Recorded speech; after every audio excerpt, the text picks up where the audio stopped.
Hey everyone, and welcome to the Modern Grassroots Soccer Podcast with your host, Jordan Millington. And I am going to take you on a journey of self-reflection, interviews, and other things to help investigate the world of soccer in North America more specifically.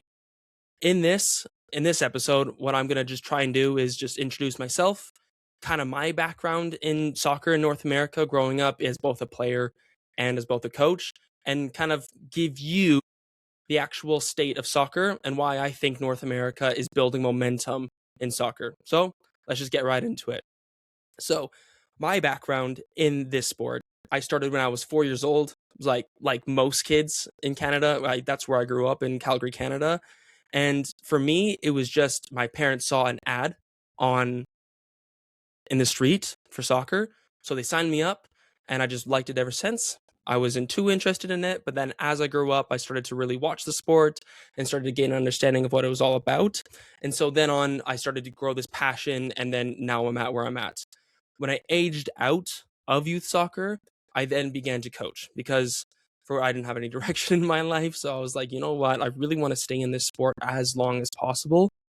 So I believe that coaching was kind of the next step for me. And as I kept going and going and going, I really enjoyed helping the next generation, the younger players, learn things and to be able to get better at the sport. And as I kept coaching, I understood that my responsibility in this life is to help others. My whole mission in life is to help others get good at what they are passionate about and what they absolutely love. I love helping out others, and that's sort of like a little bit of background about me. I got really passionate about it. I started to research how I could gain more knowledge, and so I did all my coaching licenses in Canada.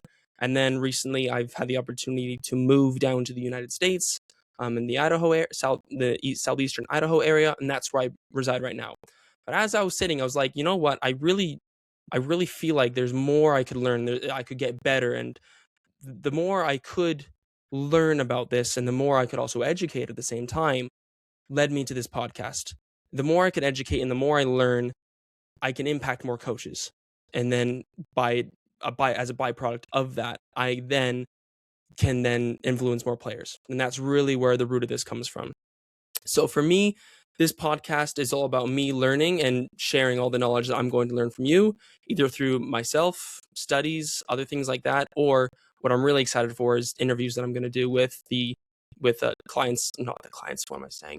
The personnel and the connections that I know, and that's really where I want the fruits of this to come from. So without further ado, let's get into coaching. So when I grew up when I grew up playing the sport, I remember the highlight of it all was to get orange slices or watermelon at the end of the game, along with like a Kool-Aid, one of those little Kool-Aid patches with like the straw that you stab in. That was my introduction to soccer. And that's why I came back. I loved it. I did cartwheels. I picked dandelions. I couldn't care less about the sport. And the coaches that were there were probably just dads, just volunteering because the community had just reached out and asked for more. So for me, it was more about just having fun. And that's kind of why I just kept doing it. I didn't have any like super negative experiences until I was about 8 or 9 years old, when I first got my coach that really cared about winning. And so there was a game where it was like a semifinal or a final, and the coach, who actually went to my church, funny enough, he said that they were only going to play their best players that game. And for me as an 8-year-old, I don't know what the hell that meant.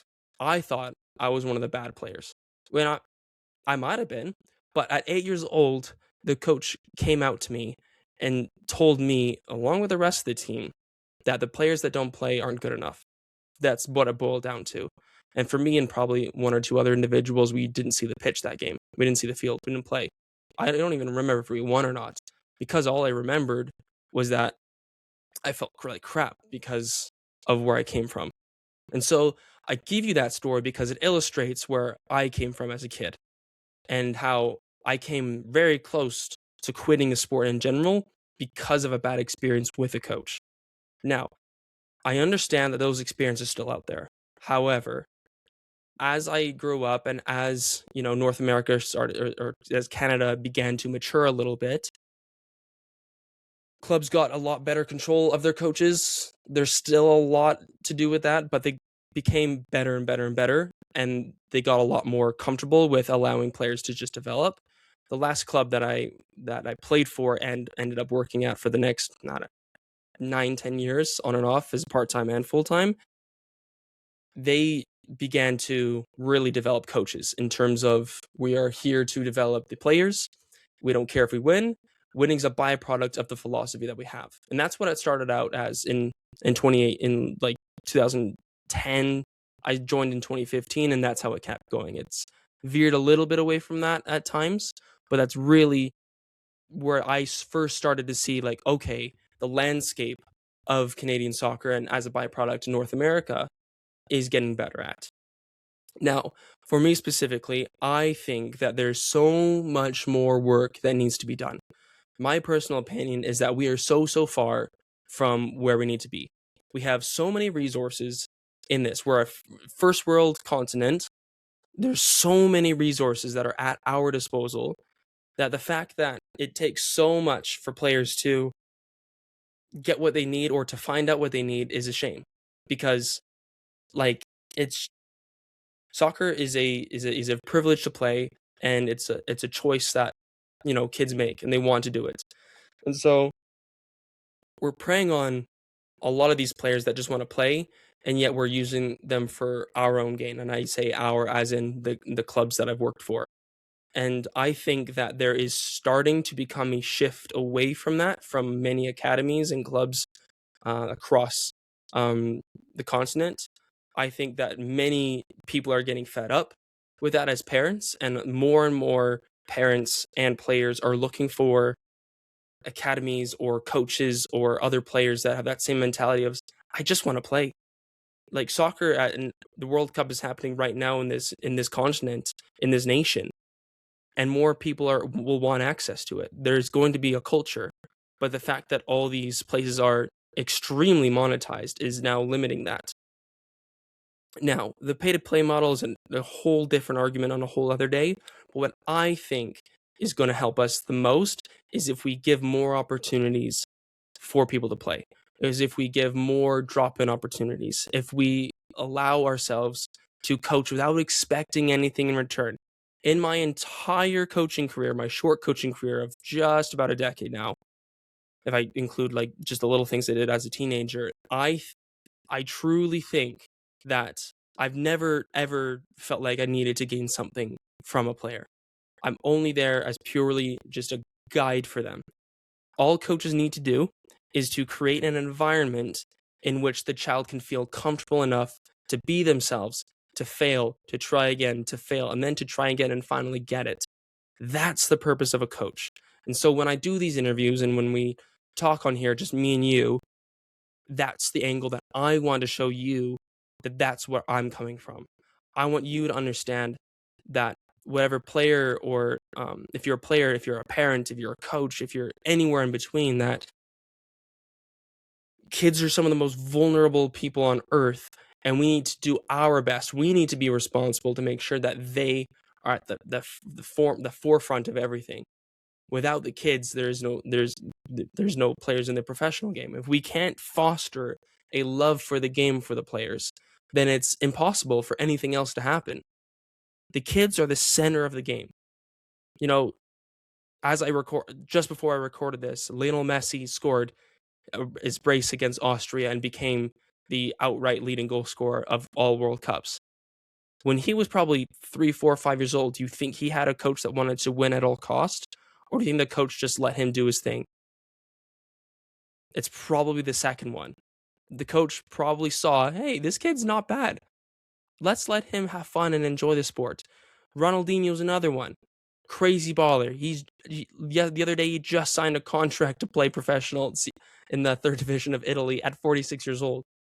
Someone that hates the sport or had a bad experience as a kid is not doing that. And I think that's so important for us to know, is that the love of the game comes first. Everything else is a byproduct of that. The love of the game is the reason why kids are going to sign up for soccer for the first time ever after these World Cups. This is what really matters.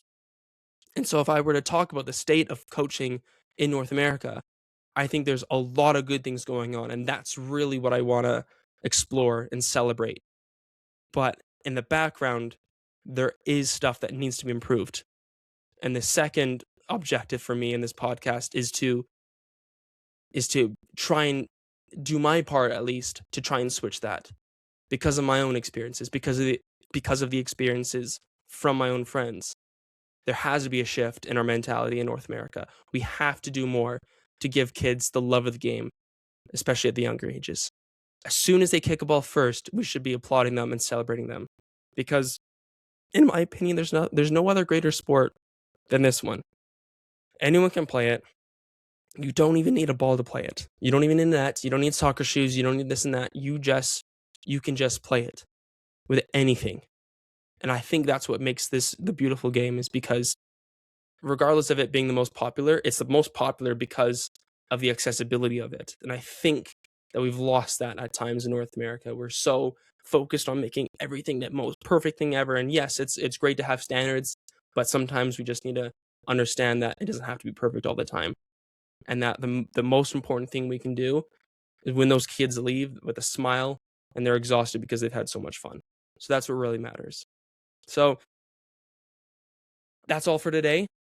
I want to wrap this up by saying I love you guys, and I can't wait to talk to you guys again and to go on to the next topic, because I honestly think that there's a lot of value out there, and I think that it's going to be a fun time doing all these interviews. But if you have anyone that you think you would like to interview, or if you have any questions or anything like that, please feel free to let me know. I would love to chat. I want to make this this amazing community. Just love everything. So I love you guys. I'll talk to you next time. Take care. Bye.